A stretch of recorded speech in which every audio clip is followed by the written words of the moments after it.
Hey guys, welcome back to our channel. Thanks for joining us for this video. If you're new here, welcome. My name is Anna. Today, I want to talk to you about a very controversial topic, about having an accent and the reality of it affecting people's perception of us.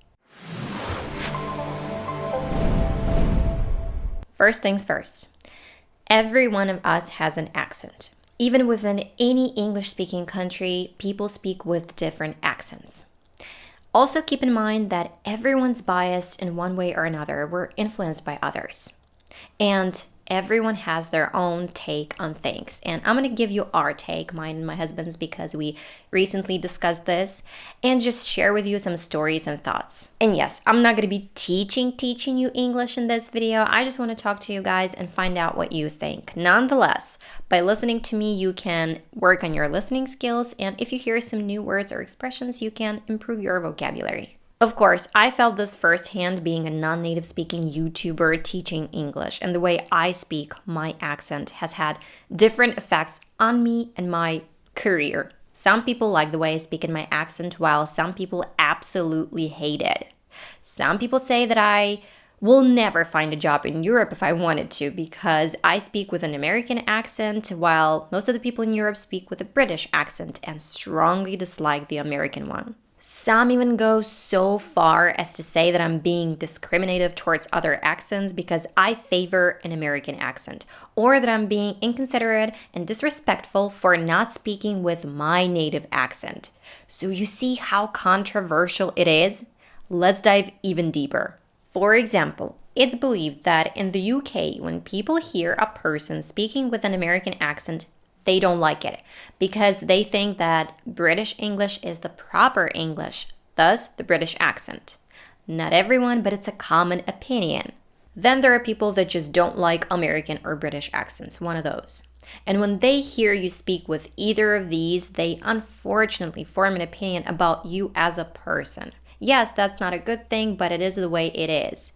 And this doesn't mean that they can't change their opinion about you after communicating with you. I had a student who was working on acquiring an American accent with me, and she told me once that her friends were very surprised. Well, not surprised. They didn't understand why she was working on her accent and even sort of made fun of her, like she didn't have anything better to do and she just wasted her time, and that she pretended to be someone she's not. An accent absolutely didn't matter to them.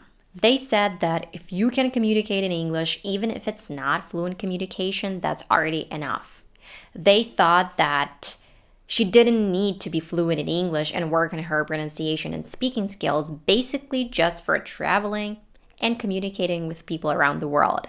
And being her friends and saying that, it affected her and made her doubt her choice. But this doesn't make them bad people. They just don't understand this because they don't care. They're not even learning English. They're just expressing their opinion.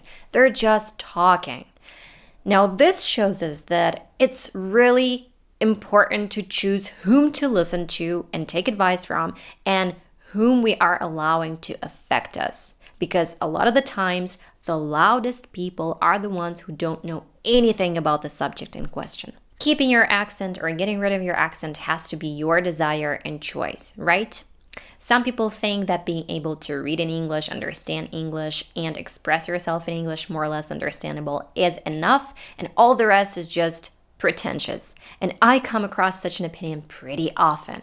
But what if it's necessary? What if it's a requirement? I had students that wanted to work in call centers, and their employers told them that they needed to work on their pronunciation and, of course, on their English in general, because the people they were going to talk to were mostly native speakers, and they needed to understand them well because they were going to have phone conversations. And thank God those people understood this and were willing to work on their pronunciation and worked on it, and their bosses were very happy about it. They saw their efforts, and they're still working on those things, by the way. It's not a fast process, but that's the thing. You don't have to be perfect. You just need to work on yourself and try, and you'll inevitably see improvements.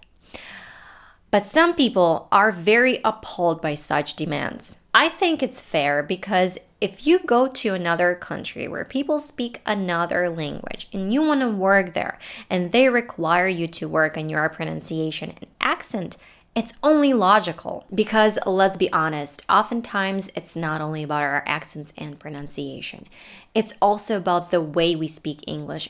And because of the mistakes that we're making, all of this makes it really hard sometimes to understand a person. So surely some employers may require you to work on your pronunciation so it is easier for people to understand you.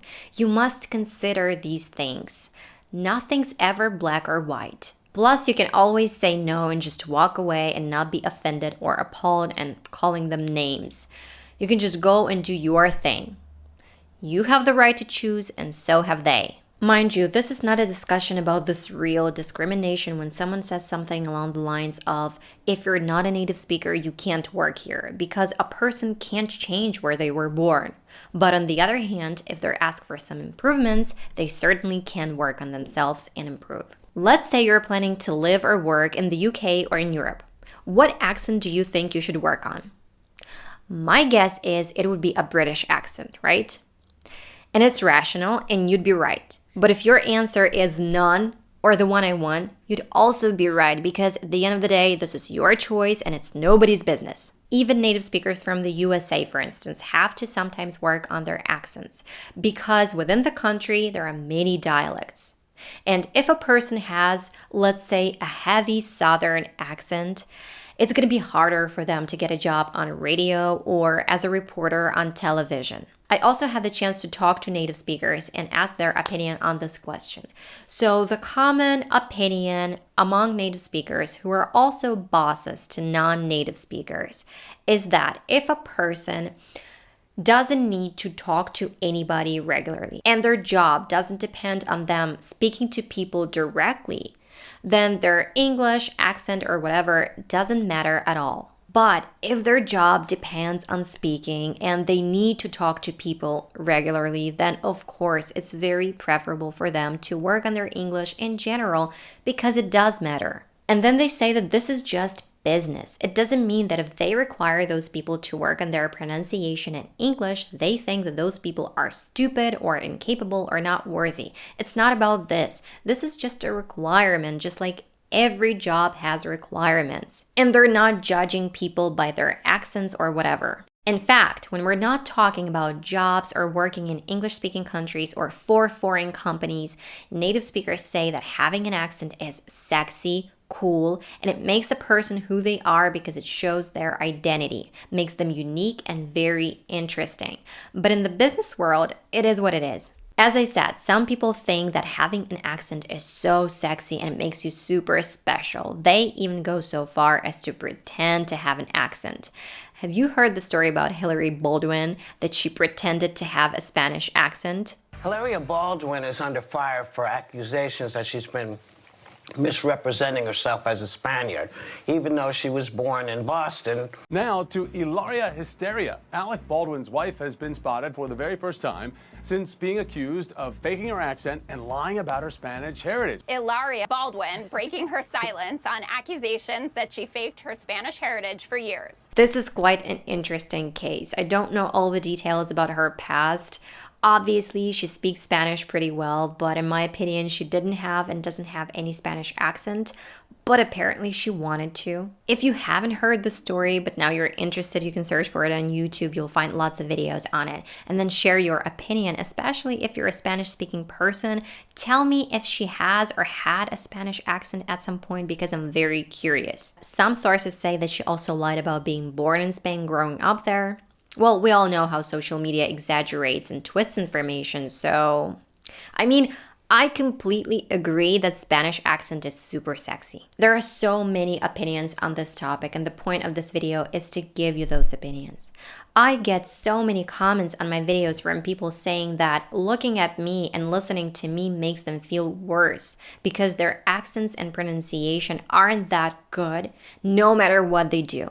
And this is definitely not what I want you to feel after watching my videos. I want my videos to be inspiring. I have a lot more examples and thoughts, but my following words are probably my main conclusion because these days it seems that people are ready to argue and attack and tear each other down, not even considering the other sides of things, and there's always more than one. Having an accent or not having an accent doesn't make someone better or worse. My capability to speak with an American accent doesn't make me better than anyone else.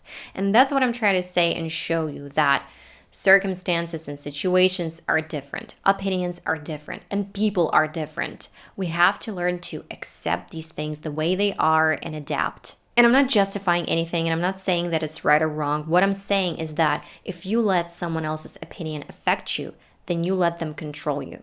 Believe me, I'm under fire because of the way I speak. And not only just as you are, I'm no exception. And I'll put it like this, there's a price of being a YouTuber. That's it for me for today. It was really nice to talk to you guys like friends. Tell me your stories and what you think. Like and subscribe. Until the next one.